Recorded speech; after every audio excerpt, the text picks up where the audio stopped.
How to enable noise cancellation in iPhone.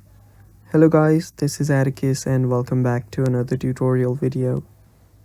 In today's video, I'm gonna teach you how you can enable noise cancellation in your iPhone.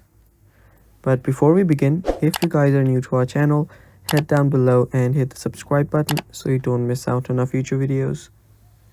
Also press the bell icon so you get notified when we release our new videos. Now let's dive right in. First step, search for settings. Open up your settings app, and after you open it up, scroll down. There you should find accessibility.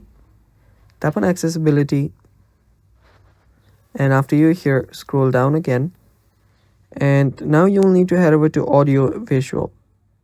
So simply search for audio and visual. You'll find it under hearing section.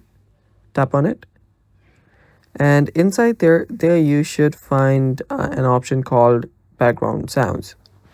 So simply head inside there, and there you should see please background sounds to mask unwanted environmental noise. So simply enable that, and that's basically your noise cancellation. So there you can see other option, that is phone noise cancellation as well. So you can simply turn this on and you're good to go. And that's it for today's video. Thanks for watching. Stay tuned for more, and bye-bye.